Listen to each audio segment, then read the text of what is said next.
The Clippers got a chance to host the Suns after losing the first two games on the road, and there was cause for concern considering starting guard Chris Paul was back on the court after a COVID-induced absence. Ty Lue again tinkered with the starting lineup, and it worked wonders as Terrence Mann led the key charge in the third quarter to break the game open. The ball is firmly back in the Suns' court, and we'll see if Monty Williams can make the proper adjustments, or if the Clippers will overcome yet another 0-2 deficit and get to the NBA Finals.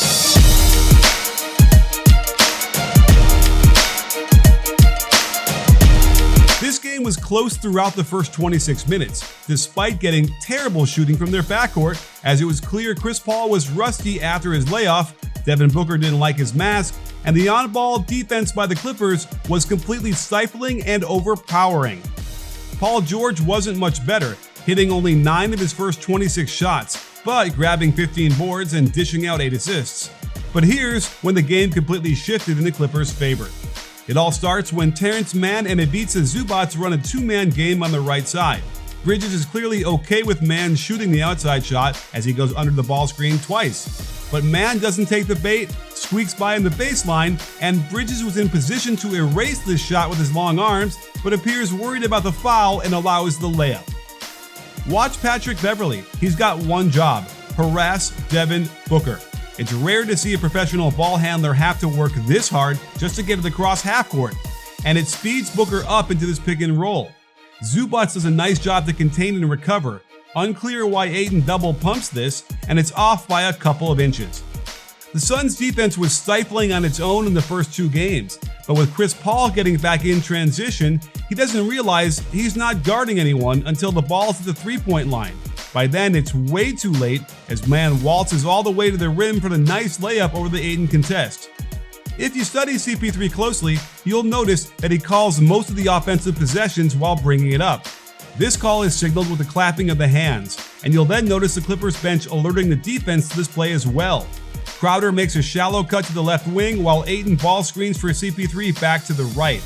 With Booker alone in the strong side corner, the roll sucks Paul George in. The best pass is to the wide open Crowder out top. Instead, CP3 throws an off-target pass to Bridges, who's covered, and the pass finally gets to Crowder. Unclear why he passed up this look, especially when he chooses a 3-dribble drive into mid-range contested pull-up. In transition, Paul is guarding his man early, but the Suns dodge a bullet when Mann aggressively pulls up for a wide-open 15-footer but misses short.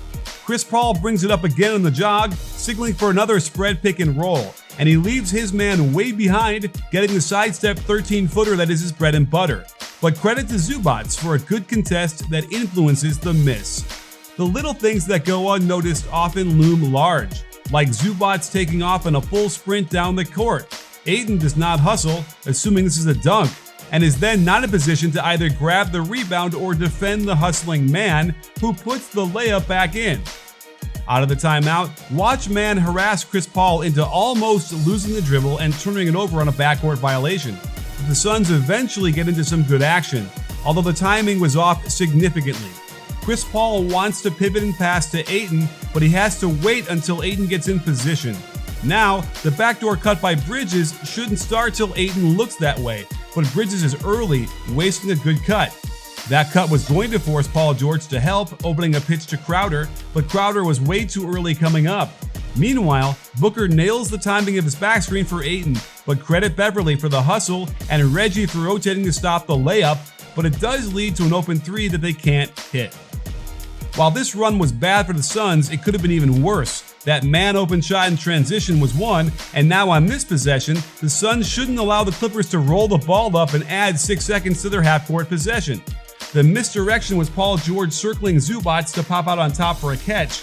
This put Booker in a trance, as Mann backdoors wide open, but Reggie's pass was several feet off target. Again, CP3 calls out a play verbally. There are no signals from the bench, and it's horns, with Booker starting out at their high post. Notice how Beverley top locks him, knowing he's got support from Zubac on the backside. This completely stymies the offense, and perhaps this is more rust on Paul's part as he hangs in the air, then tries to lob on the way down despite Zubac being in good position. Great deflection triggers the break, and watch Zubac sprint again. He deserves an assist because it forced Bridges to pick him up, allowing Reggie a wide open catch and attack of the closeout for the nice little runner, all because Zubac continues to hustle down court. Booker again calls the hand clap play, but Crowder doesn't make the cross-court cut. Ayton dives out of the way instead of looking to catch the centering pass, and Beverly's harassment yields another turnover as he pokes the dribble away and draws a foul on Booker. On the next possession, the Suns do a good job to contain the initial attack as Reggie has to reset back to the top. But as the clock winds down and Chris Paul switches onto him, Reggie turns him twice before blowing by him. Ayton comes over but takes a slightly bad angle, just enough room for Jackson to somehow squeak through the gap for a tough, floating, drifting, double pump floater. Reeling from the 10-0 run, the Suns desperately need a bucket. They force a switch to left wing, then inside ball screen doesn't get them much as Zubac bottles up the drive. I like the ball movement into post-up, but again, Zubac is the difference in this game. Cutting off the post move by Ayton, and CP3 shoots the hardest shot he had all game, but gets it to go in. The Clippers run some pistol action with a pin down into handoff, well covered by Crowder, who is then forced into the dance out top. Watch Paul George plant the right foot down with the ball going through the legs, then that foot lifts and replants to give him some extra explosion right by Crowder. Ayton comes over on time, but chooses another bad angle, and PG finds enough room to bank it in. Chris Paul then calls another horn set. You can see Terrence Mann letting the defense know with his elbow signal, and the adjustment is Beverly top-locking Booker again. He allows himself to be beat knowing he can harass from behind with Zubac containing. Kudos for the lefty attempt, but Booker can't hit it. George does a great job to run Bridges off the line, and all they can generate is a turnaround fadeaway from 13 feet that Ayton can't hit. Another screw-up in transition defense by the Suns as Booker doesn't know who he's guarding, and it costs him dearly as he then gives up a baseline drive and is whistled for a foul, his fourth, that sends him to the bench. The Clippers try to run the same pistol action for George, but it's bottled up well by Crowder, and this was perfect defense on a corner isolation. The on-ball harassment, the help rotation, right until the point where CP3 doesn't step in to deflect his pass. There wasn't a huge window to throw it, but once it connects, forget about it. With Crowder bringing it up and Paul complaining to the refs, precious seconds are ticking off the clock. Some initial confusion as to where everybody should be, but they eventually get the pick and roll they were looking for out top. And though CP3 gets the kind of shot he is known for hitting at a high rate, he was just off this game, missing it by several inches to the left. Once again, Zubac sprints fast down the court. Instant mismatch down low as the Suns are now forced to foul them and give up free throws to a big man who's shooting 80% from the line in the playoffs. It continued to get worse for the Suns as they try to run horns with a high post entry to Cam Johnson, who gets tripped up and tied up into a jump ball, which becomes a turnover once the Clippers regain possession. And with a 10-point cushion, check the unique footwork that Paul George displays as he zipper cuts to get open, but then pivots on his right foot into a turnaround jumper from behind the three-point line. This surprised his man as well, and the splash gave them a 13-point lead. The ball pressure by the Clippers continued to wear the Suns down, as Chris Paul almost falls over trying to put man in jail, and I can only assume that on the split and go, Johnson's left foot touched the sideline for another terrible turnover. If you didn't believe me that the Clippers' defensive ball pressure had an effect, Mann is at it again, pressuring to the point where Booker misses the open three for Johnson when Reggie helps one pass away, but then he just throws it to Morris, who'd been standing there, while Johnson wasn't even open anyway. And this leads to another run out, and you guessed it, there's Terrence Mann cleaning up the missed shot and muscling it back in for a 15-point lead. Back in Game 2, I showed you how Spain pick and roll simply killed the Clippers defense over and over again. Well, in Game 3, the Suns only ran it 3 times, barely.